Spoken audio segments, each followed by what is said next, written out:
nhom che bị xa cái chó trái cứng rau cà vét lún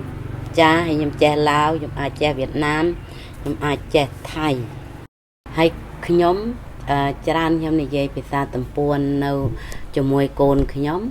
đó là cồn nhóm việc ở đây việc khăm mặc kì việc ở trong vậy tới vì vậy Lào trong vậy bị xa đàm tới khăm mặc kì của ấy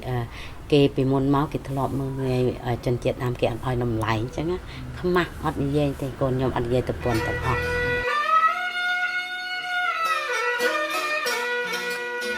mình cho mô tham chân thí mình chân chết tập buồn khi nhomជាកូនកសិករក្រីក្រជាប្រវត្តិពីមុនមកមានប្រវត្តិពុកម្ដាយគឺគាត់ធ្វើចំការហើយដល់ការសម័យពំពោតមានធ្លាប់ធ្វើមុនដំបូងមានធ្វើគេហៅថាក្រមយុវជននោះចាក្រមយុវជនហៅថាកងចល័តមានធ្វើស្រែដល់ក្រោយមកគេឃើញមានដូចមានឆ្លាតអញ្ចឹងគេយកមានទៅធ្វើពេទ្យដល់ក្រោយមកមានដូចសកម្មមានដូចឆ្លូតបូតចឹងទៅគេយកមានធ្វើជាពេទ្យឆ្មប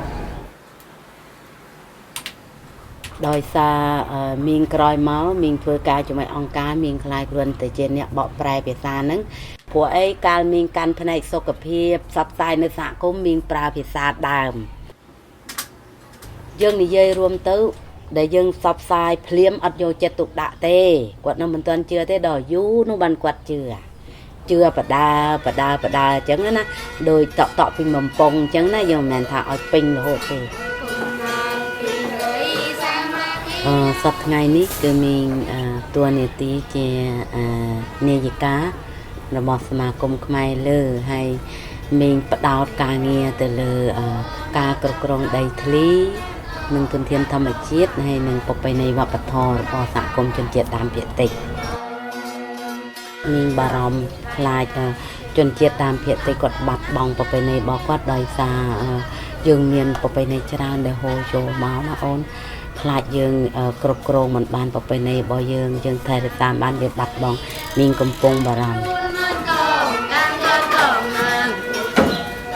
ខ្ញុំចង់ឃើញកូនខ្ញុំអនាគតទៅគោរពប្រពៃណីខ្លួនឯងឲ្យបានល្អផងហើយគោរពប្រពៃណីដូចថាប្រពៃណីរបស់រដ្ឋមកគេណាដែរឲ្យទៅជាមួយគ្នាកុំឲ្យចោលប្រពៃណីយើងខ្ញុំអត់ឲ្យចង់ឲ្យកូនចោលទេ